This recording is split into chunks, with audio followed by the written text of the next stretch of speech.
Assalamualaikum warahmatullahi wabarakatuh. Perkenalkan nama saya Putri Intan Hidayani dari kelas AB 4810.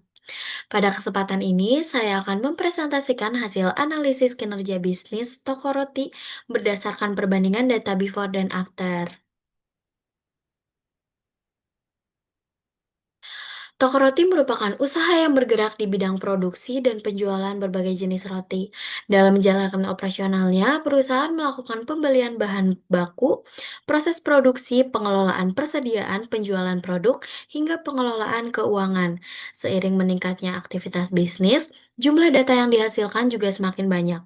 Oleh karena itu, diperlukan dashboard bisnis intelijen yang dapat membantu perusahaan mengubah data menjadi informasi yang lebih mudah dipahami untuk mendukung pengambilan keputusan. Pada analisis ini terdapat beberapa tujuan utama. Pertama, untuk mengukur kinerja bisnis toko roti. Kedua, membandingkan kondisi bisnis sebelum dan sesudah dilakukan perbaikan. Ketiga, mengidentifikasi permasalahan operasional yang terjadi. Dan terakhir, mengevaluasi efektivitas perbaikan yang telah dilakukan. Fokus analisis dilakukan pada beberapa indikator utama, yaitu revenue, profitabilitas, modal produksi, persediaan, loss, quantity penjualan.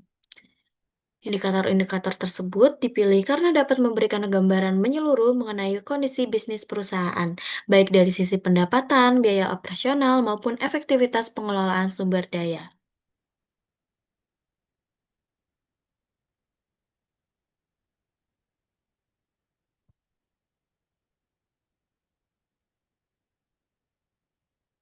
Pada slide ini ditampilkan dashboard before atau kondisi bisnis sebelum dilakukan perbaikan. Berdasarkan dashboard tersebut, total revenue yang diperoleh perusahaan sebesar Rp772.000. Namun modal produksi yang digunakan mencapai sekitar 1.466.879.000 rupiah. Selain itu, masih ditemukan tingkat loss yang cukup tinggi sehingga menunjukkan bahwa penggunaan bahan baku dan sumber daya perusahaan belum sepenuhnya efisien. Kondisi ini menjadi indikasi bahwa perusahaan masih menghadapi berbagai tantangan dalam meningkatkan profitabilitas bisnis.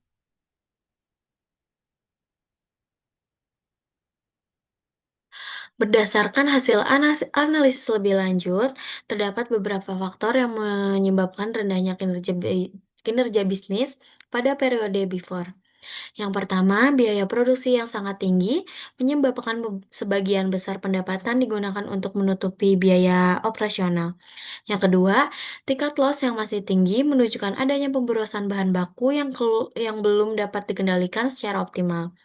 Yang ketiga, kondisi tersebut berdampak pada profitabilitas perusahaan karena pendapatan yang diperoleh belum mampu menghasilkan keuntungan yang maksimal. Oleh karena itu, dapat disimpulkan bahwa kinerja bisnis pada periode before masih belum optimal dan memerlukan perbaikan terutama dalam pengendalian biaya serta efisiensi penggunaan sumber daya.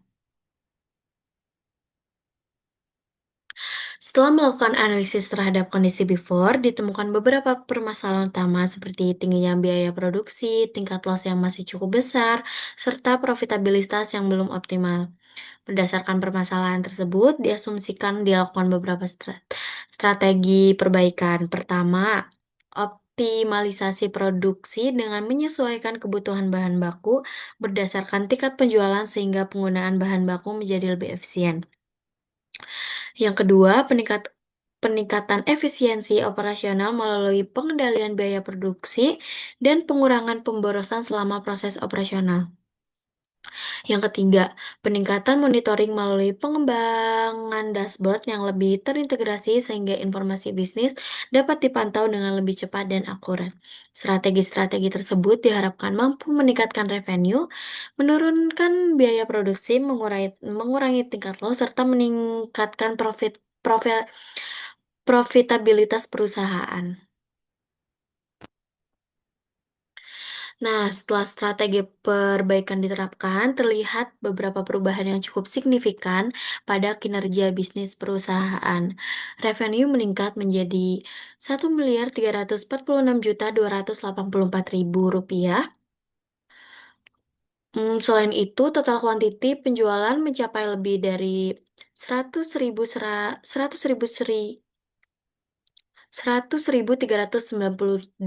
pieces, eee, untuk modal produksi berhasil ditekan menjadi sekitar 1.055.333.000 rupiah, sehingga operasional perusahaan menjadi lebih efisien dibanding periode sebelumnya. Jika dibandingkan secara langsung, perubahan yang terjadi cukup signifikan. Revenue meningkat dari Rp785.372.000 menjadi Rp1.346.284.000,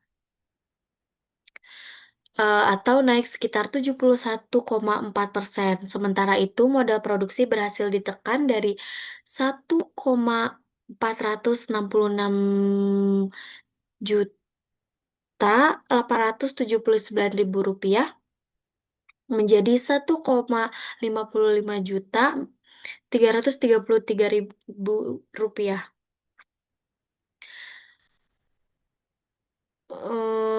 atau turun sekitar 28,1%. Selain itu, jumlah produksi yang berhasil dijual juga meningkat hingga mencapai lebih dari 101.392 pieces produk. Nah, hal ini menunjukkan bahwa perusahaan tidak hanya berhasil meningkatkan pendapatan, tetapi juga berhasil mengelola. Peningkatan kinerja bisnis memberikan dampak positif terhadap berbagai aspek perusahaan. Dari aspek keuangan, peningkatan revenue menunjukkan bahwa perusahaan memiliki kemampuan menghasilkan pendapatan yang lebih baik dibandingkan sebelumnya. Dari aspek operasional, penggunaan bahan baku menjadi lebih efisien sehingga pemborosan dapat dikurangi. Dari aspek manajerial, dashboard yang lebih terintegrasi membantu proses monitoring dan pengambilan keputusan menjadi lebih cepat. Sedangkan dari aspek pertumbuhan bisnis, peningkatan profitabilitas membuka peluang bagi perusahaan untuk melakukan pengembangan usaha di masa mendatang.